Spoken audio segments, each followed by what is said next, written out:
Hola a todas y todos, bienvenidas, bienvenidos.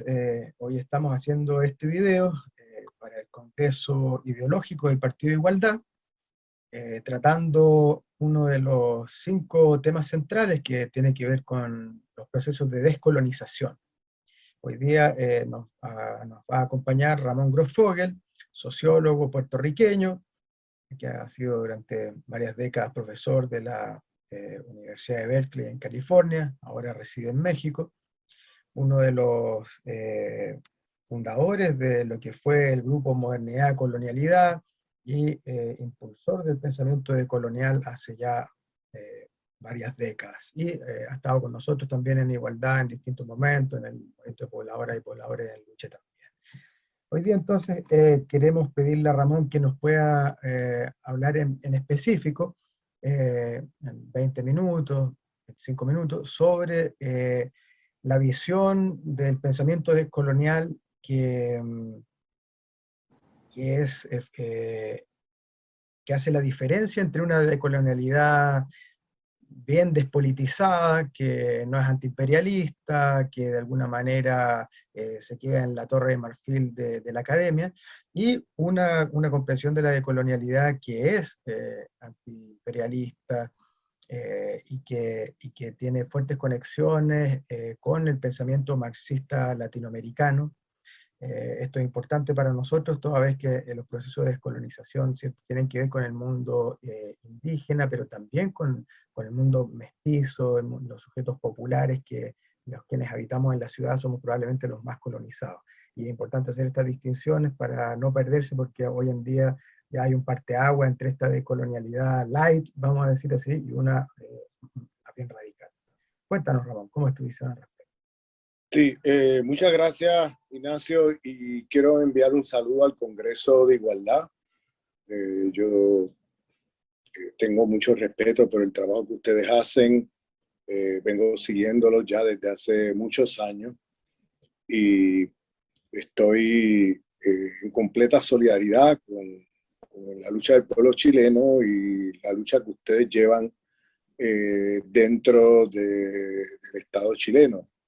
El tema que nos toca hoy, pues, plantea unos desafíos.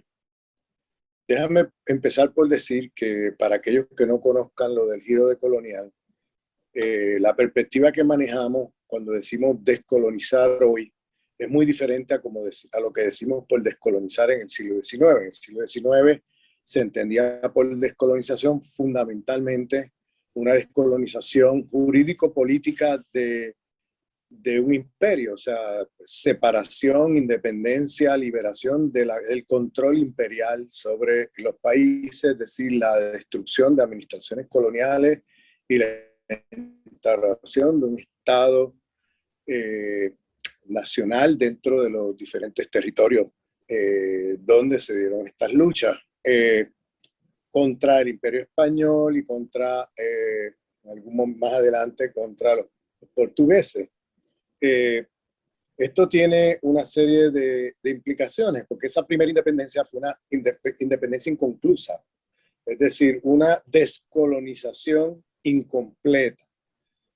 No se descolonizaron al otro día de la independencia la localización de los países de América Latina en la División Internacional del Trabajo como países periféricos dominados y explotados por un centro metropolitano. Es decir, al otro día de la independencia, los países siguieron exportando materia prima o lo que fuera que hubiera sido asignado en la División Internacional del Trabajo por los imperios durante siglos de colonialismo y de administraciones coloniales. Entonces, siguieron siendo países dominados y explotados por algún centro metropolitano.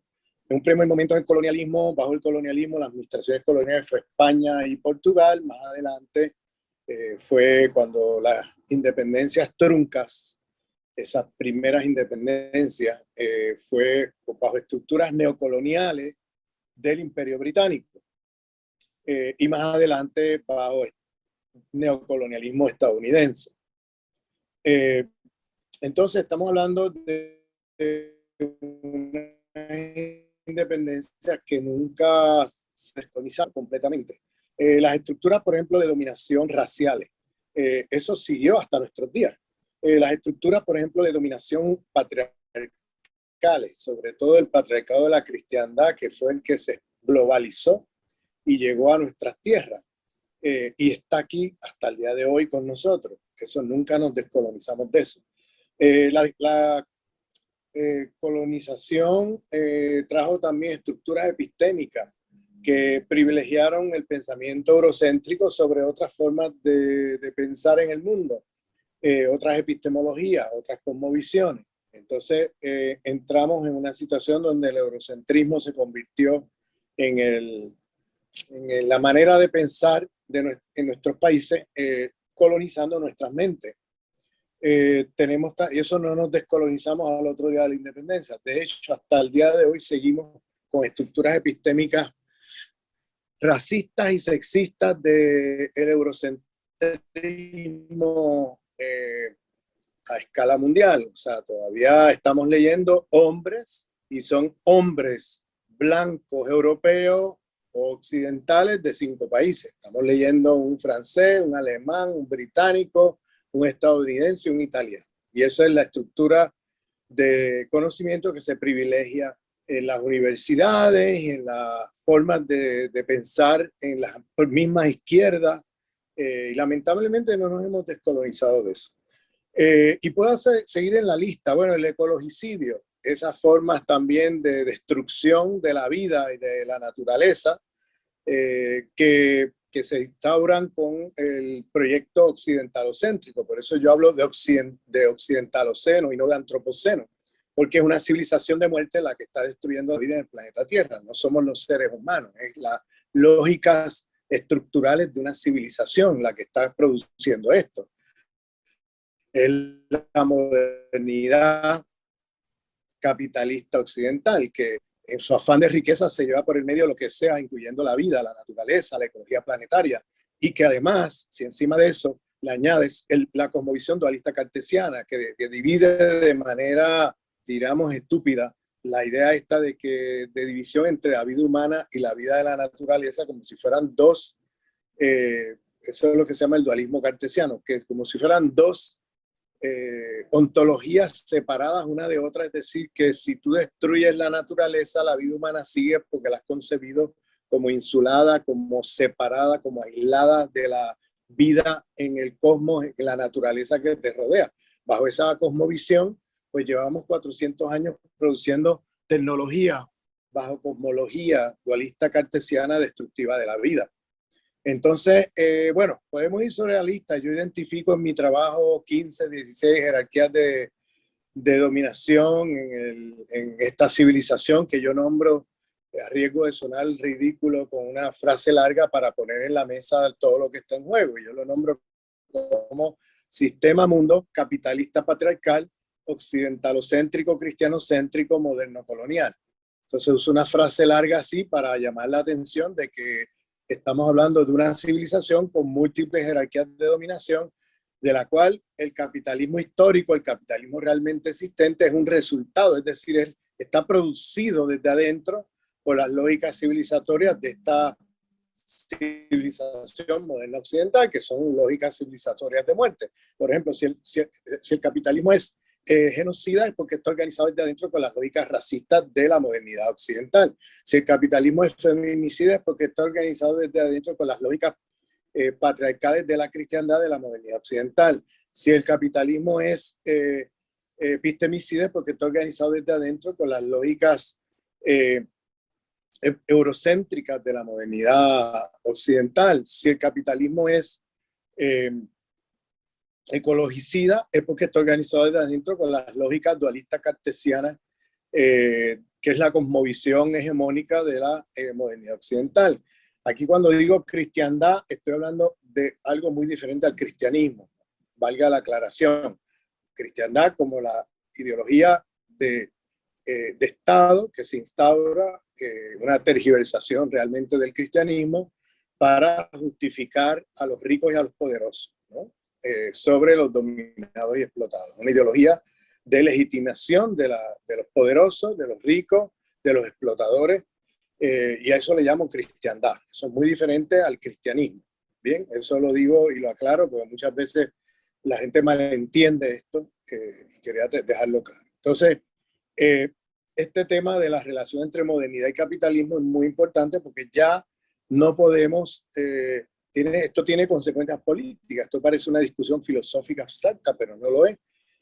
Si entendemos que la modernidad es la civilización que organiza el capitalismo de una manera muy particular, entonces tenemos que, eso tiene consecuencias políticas también, porque si ya cambiamos el paradigma que tuvimos el socialismo del siglo XX, de que el problema era un problema económico, que la modernidad, en lugar de ser una civilización de muerte, es un proyecto emancipatorio, era como se concebía eso en el paradigma del socialismo del siglo XX. Entonces, el problema era un problema de lucha de clase, un problema económico, de un modo de producción explotador, y que si se supera eso, se supera a lo demás.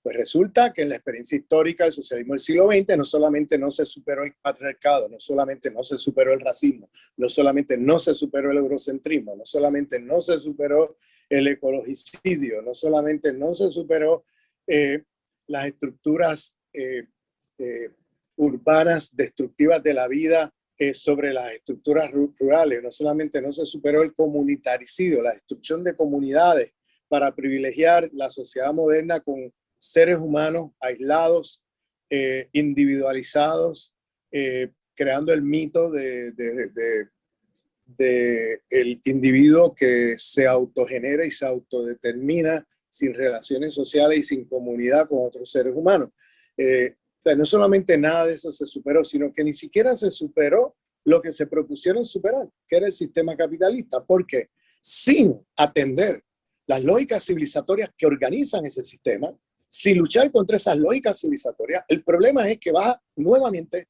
reproducir todo contra lo cual estás luchando. Me explico, si tú vas a luchar contra el sistema capitalista organizándote sin atender el problema del racismo, es decir, organizándote racistamente, si vas a atender, si vas a luchar contra el capitalismo reproduciendo las lógicas patriarcales de la cristiandad, si vas a luchar contra el capitalismo reproduciendo las lógicas modernas del eurocentrismo, si vas a luchar contra el capitalismo reproduciendo las lógicas dualistas cartesianas, ecologicidas, cuando abres los ojos, estás reproduciendo todo contra lo cual estás luchando con las mejores intenciones del mundo. Entonces yo estoy haciendo un llamado a que tenemos que cambiar el paradigma. El paradigma del socialismo del siglo XX resultó problemático, resultó equivocado y hoy día debería estar obsoleto.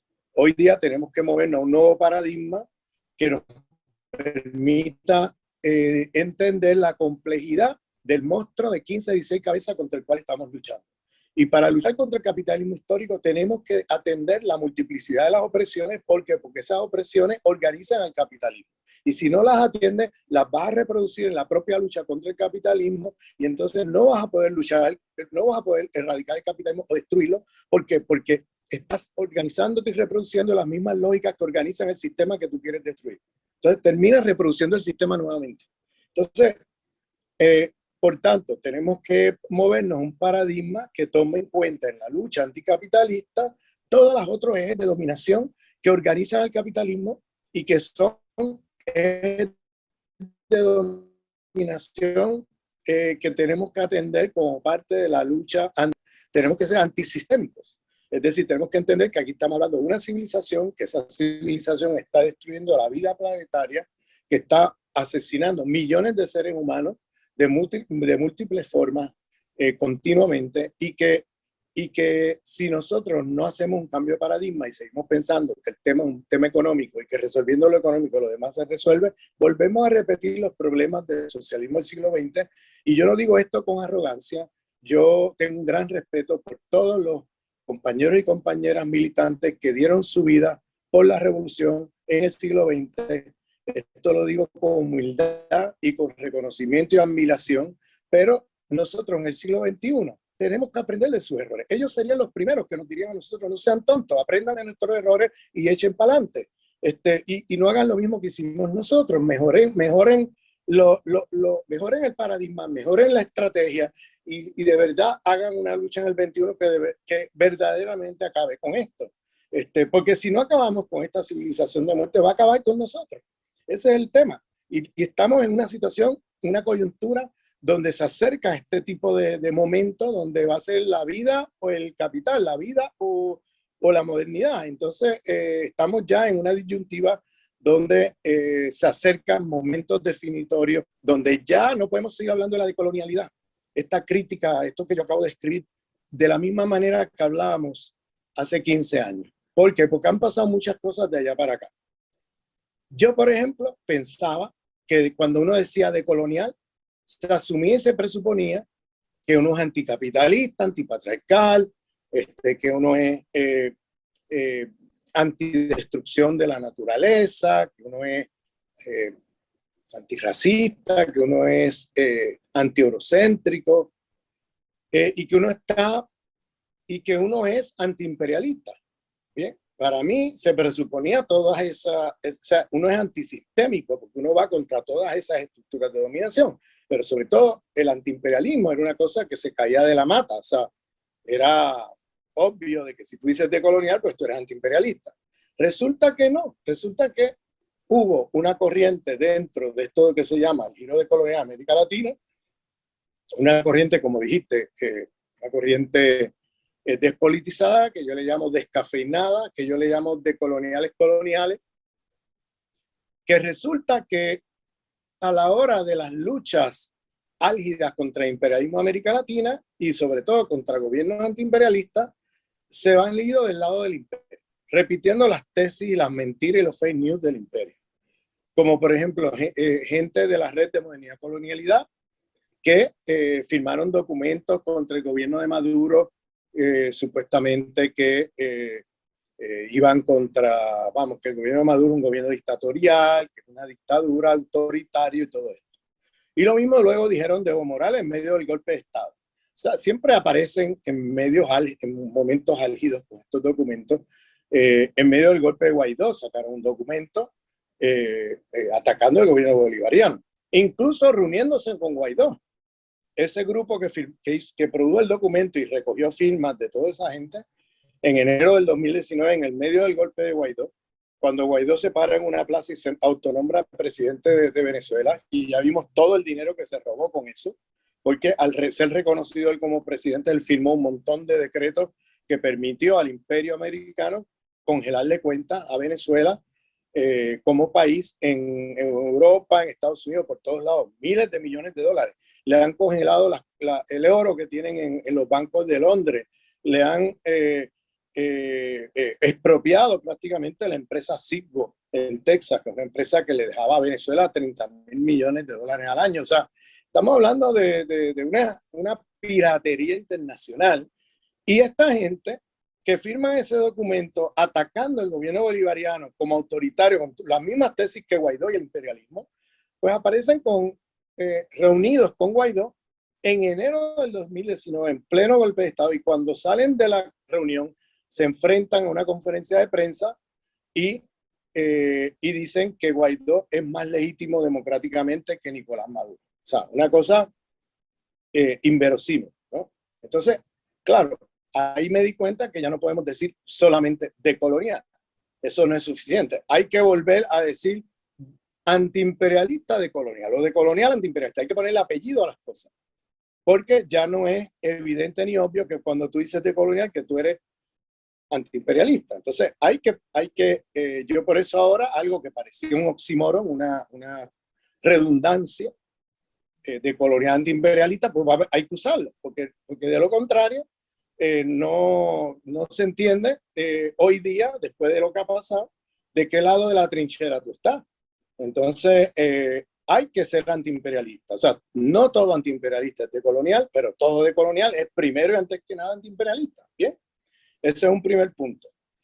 Segundo punto, cuando se dice civilización de muerte, hay que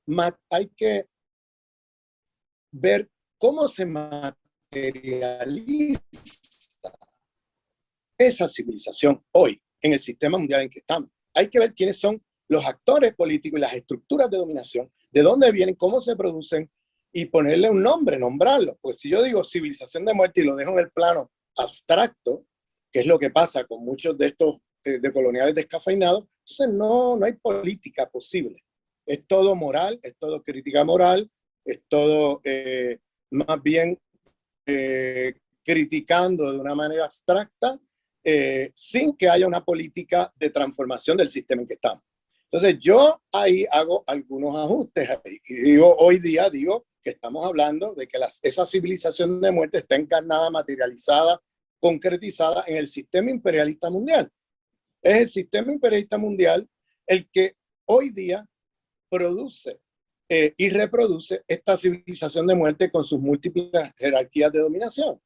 Es decir, el sistema imperialista mundial encabezado por los Estados Unidos es el que está reproduciendo a escala mundial la explotación norte-sur, el racismo sistémico y estructural a escala global, el patriarcado de la cristiandad, el eurocentrismo en las estructuras de producción de conocimiento, etcétera. O sea, podemos ir sobre la lista de las múltiples jerarquías de dominación de esta civilización y podemos decir que es el sistema imperialista mundial el que está poniendo en jaque la vida a escala planetaria, en términos también de destrucción ecológica y de seres humanos. Es el que está produciendo las guerras donde mueren millones de personas en lo que va de este siglo. En los primeros 20 años de este siglo mataron a millones en las guerras del Medio Oriente. Entonces estamos hablando de una civilización de muerte que está concretizada en un sistema imperialista mundial cuyo eje hegemónico o dominante, aunque esté en crisis todavía, aunque esté en crisis hoy día, que está en crisis terminal, sigue siendo el eje hegemónico dominante y el enemigo principal en América Latina, que es el imperialismo estadounidense. Entonces, estas cosas hay que identificarlas y concretizarlas. No estamos hablando paja, es decir, estamos hablando ahí con palabras abstractas sin que se pueda concretizar una política. En el momento que aterrizan en una política, ya no puedes estar haciendo documentos tontos diciendo que es que Maduro y creyéndote los fake news que tira la prensa, que es que Maduro es autoritario, que es que Evo Morales es machista y autoritario, porque por ahí vimos hasta pseudofeministas decoloniales, como alguien como Rita Segato, en medio de un golpe de Estado atacando a Evo Morales porque es machista, ¿no?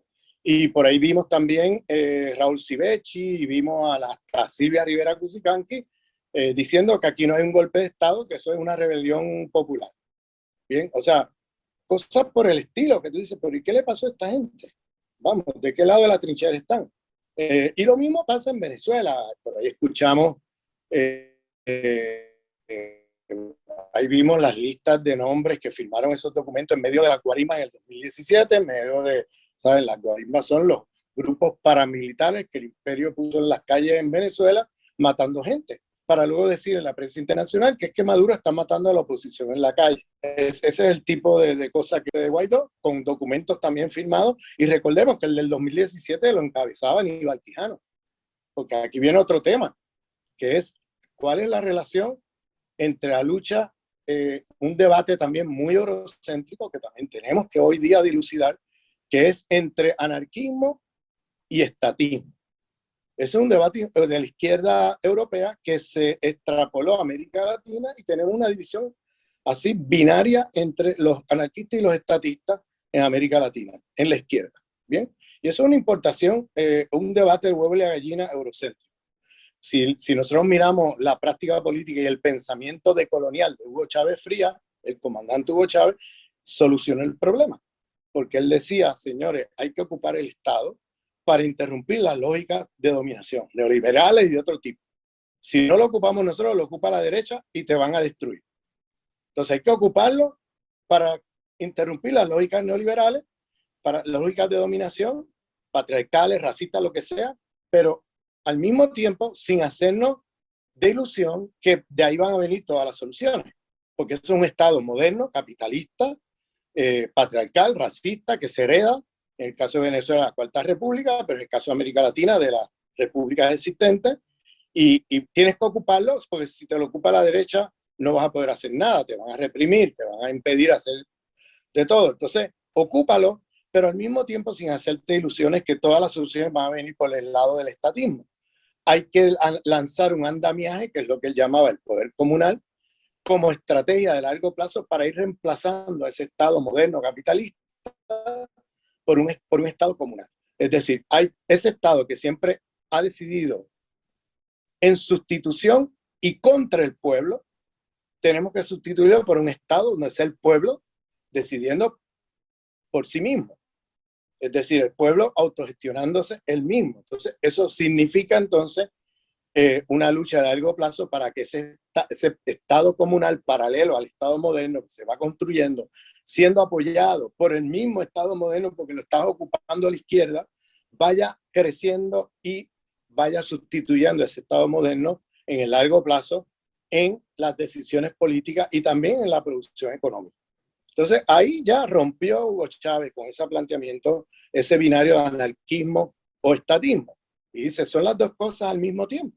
¿Por qué vamos a importar un debate europeo del cual los europeos no acaban de dar pie con bola y no dan soluciones a los problemas en que estamos? Mira, vamos a buscar nuestros propios caminos. Y ahí está Hugo Chávez y el pensamiento colonial de Hugo Chávez rompiendo con esa dicotomía, diciendo son las dos cosas al mismo tiempo. Hay que tirar el poder comunal, construir comuna, pero hay que ocupar también el Estado existente. Y entonces, eso es una estrategia política innovadora que es desconocida en América Latina, pero que empata mucho con lo que Igualdad ha dicho en el lema de, a ver si lo parafraseo bien, pero algo así como contra el Estado, con el Estado y fuera del Estado, algo así. Contra el Estado, desde el Estado y fuera del Estado. Bien. Entonces, es muy parecido a esto que dice Hugo Chávez, que hay que ir en todos los frentes al mismo tiempo porque no puedes dejar uno de lado. El estatismo deja de lado la construcción del poder popular, del poder comunal. El anarquismo deja de lado la ocupación del Estado moderno para interrumpir sus lógicas de dominación. Entonces, esa dicotomía hay que romperla. Hay que poner las dos estrategias a trabajar juntas, mirando en el largo plazo el poder comunal y el Estado comunal como el proyecto utópico, el proyecto de transformación revolucionaria de la sociedad del capitalismo histórico. ¿Bien? Entonces, por tanto, hay mucho de anarquismo también en esta red modernidad-colonialidad.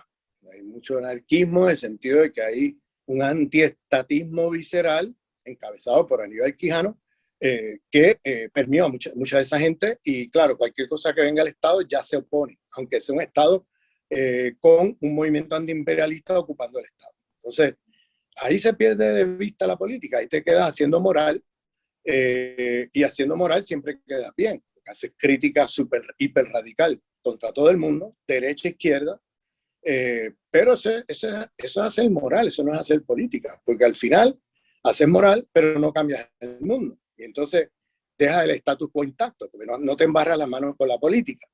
Entonces, al final, eres tan conservador como alguien de derecha en tu ultra radicalismo de izquierda. Entonces, eso es otro tema que hay que dilucidar, porque de lo contrario volvemos a serios problemas políticos. El otro tema es el tema de la interseccionalidad. Esto es un tema porque en el Giro de Colonia hemos hablado también de esa crítica a las feministas negras y hemos incorporado la multiplicidad de opresiones como un eje central del proyecto civilizatorio moderno occidental. Y entonces esas multiplicidad de opresiones que he mencionado aquí ya son fundamentales superarlas porque organizan el capitalismo de una manera muy particular. Ahora, el problema ahí es que otra vez tenemos hoy día una interseccionalidad descafeinada. Igual que la de colonialidad descafeinada, tenemos una interseccionalidad descafeinada. ¿A qué me refiero? Hoy día la CIA tiene videos promoviendo la interseccionalidad.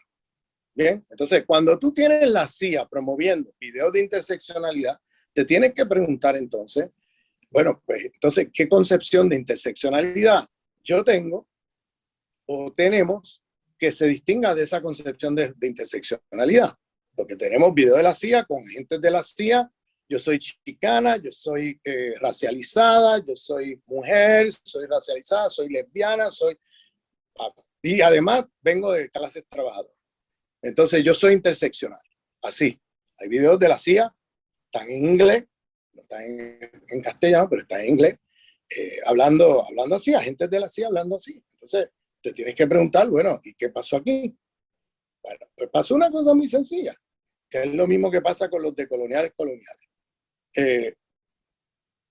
Han agarrado, porque el sistema opera con lógicas muy inteligentes de dominación. O sea, vamos, esta gente dedica millones y millones y millones, miles de millones de dólares para pensar cómo dominar el mundo. Entonces, se ingenian cosas. El mismo sistema que produce la interseccionalidad de opresiones, es decir, la multiplicidad de las opresiones, es el mismo sistema que ahora va a venir con ONGs y con fundaciones financiadas por la CIA, por el Departamento de Estado americano, etcétera, para promover y apoyar grupos que se plantean la interseccionalidad de opresiones, o sea, grupos ecologistas, grupos feministas, grupos antirracistas, etcétera, promoverlos, pagarles dinero, etcétera, siempre y cuando no sean antiimperialistas. Entonces, estamos hablando de una interseccionalidad que no es antiimperialista. Lo que hace la CIA entonces es pasar dinero a través de ONGs, a través de fundaciones, a movimientos feministas, ecologistas, antirracistas, etcétera, para convertirlo en movimientos identitarios. Lo que dice la feminista negra Angela Davis, la Olimpiada de las Opresiones, donde entonces es imposible hacer coaliciones políticas porque cada cual está luchando por su opresión, no se conciben como aliados en una lucha mayor, no hay concepto de antiimperialismo y se convierte todo en una lucha identitaria por quién obtiene más dinero del sistema, por quién tiene mejores reformas dentro del sistema y no en luchas transformadoras contra un sistema que produce las opresiones contra las cuales ellos están luchando. Si tú estás luchando por el ecologismo, por el feminismo, si tú estás luchando por los sindicatos y los derechos laborales de los trabajadores, si tú estás luchando contra el racismo, tú tienes que entender que eso viene de un sistema imperialista global que organiza el sistema con todas esas lógicas y multiplicidad de opresiones. Y si no eres antiimperialista, tu lucha feminista se va a quedar en una cosa reformista dentro del sistema. Tu lucha ecologista igual. Tu lucha, entonces ellos financian grupos que se organizan contra estas opresiones que no sean antiimperialistas. Entonces dividen el movimiento. Eso es lo que logra la CIA con esto, dividir el movimiento, los movimientos antisistémicos. Entonces, tenemos que también, ya no podemos seguir hablando de multiplicidad de opresiones o la lucha ecologista sin ser antiimperialista.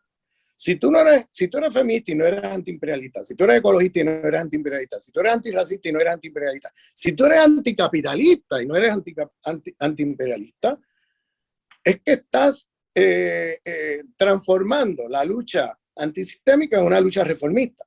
Es que vas a ser cooptado muy fácilmente por la ONG, por el dinero que te pasa el Estado, por la fundación tal o cual, porque se va a transformar todo en una lucha atomizada de diferentes opresiones, cada cual por su lado, luchando por mejorar y por migajas dentro del sistema. Lo que tenemos que hacer ya, no podemos volver al antiimperialismo del siglo XX o XIX, donde no se contemplaba ninguna de estas luchas, donde era simplemente en el siglo XX el tema de clase, el tema económico y ya, no se contemplaba el tema de la lucha antipatriarcal, la lucha ecologista, la lucha antirracista, todas estas cosas no estaban contempladas allí en muchos de los movimientos, casi siempre era una visión de clase económica, etcétera, y de ahí se construían los frentes antiimperialistas. Hoy día ya no podemos, tenemos que renovar eso, no podemos volver a esos tiempos donde no se tomaba en cuenta esta multiplicidad de opresiones de esta civilización de muerte. Tenemos que reconocer eso, pero reconocer eso desarrollando una política y dentro del contexto de una política antiimperialista. No puede ser que reconozcamos esas opresiones y ahora descafeinemos esas luchas que tienen un potencial antisistémico en luchas vamos, reformista dentro del sistema, que por eso es que la CIA tiene videos interseccionales. Por eso es que la CIA canaliza dinero hacia la izquierda que a ellos les interesa. Es decir, esas izquierdas que luchan contra estos ejes de opresión, pero sin antiimperialismo. Entonces, eso lo vimos, por ejemplo, en las elecciones en Ecuador, cuando apareció un personaje con un rostro indígena, Yacu, financiado por ONG y por fundaciones del norte global, lanzando una lucha a nombre del ecologismo y a nombre de una serie de vindicaciones alrededor del tema civilizatorio de la destrucción de la vida, pero sin antiimperialismo. Es decir, dividiendo el voto de la izquierda, separando a la gente del voto correísta. Y ya en la segunda vuelta, el tipo no llamó a votar con el correísmo contra el banquero neoliberal blanco criollo Lazo, sino que llamó a que cada cual vote como quiera. O sea, vamos. ¿Y qué pasó ahí? El anticorreísmo pudo más. La gente terminó votándole a Lazo. ¿Y qué pasó? Miren dónde está Ecuador hoy. Eso es lo que estoy llamando la atención. Cómo la CIA manipula a nuestro continente a través de líderes carismáticos o organizaciones políticas antirracistas, feministas, ecologistas, etcétera, que financiadas por ellos mismos, que son descafeinados, que no tienen un proyecto antiimperialista y no ven la cartografía del poder y terminan haciéndole juego al imperialismo, dividiendo a la izquierda de tal manera que entonces se cuelan allí candidatos que no son los candidatos que convenientes para una lucha de liberación de los pueblos. Entonces, estas cosas hoy día tenemos que ponerlas bien en claro, porque si no haces estas distinciones, no te distingues con claridad de todas estas corrientes interseccionales, decoloniales, etcétera, que agarran causas justas, que agarran planteamientos nuevos de cara al siglo XXI, pero entonces los descarrilan en un camino que no nos lleva hacia la liberación de los pueblos, sino al contrario, hacia la dominación sobre los pueblos. Entonces es tan perverso el sistema imperialista que produce todas estas opresiones que ellos mismos hasta financian grupos que luchan contra esas mismas opresiones con tal de dividir a la izquierda de tal manera que no haya una izquierda antiimperialista sólida, unida de un pueblo contra ese sistema. Entonces, eso era lo que quería comunicarles. Porque creo que es una cosa fundamental a tomar en cuenta hoy día a la hora de construir proyectos de liberación de nuestros pueblos. Muchas gracias. Es muy importante hacer estas distinciones que tú has hecho. Me parece que van a ser muy útiles y estamos entonces desde ya muy agradecidos contigo por tu tiempo, que sabemos que estás muy ocupado y te deseamos lo mejor en esos trabajos que se vienen ahí por todos los lados en que estás sembrando las semillas de esta descolonialidad antiimperialista. Gracias, un grande abrazo. Muchas gracias.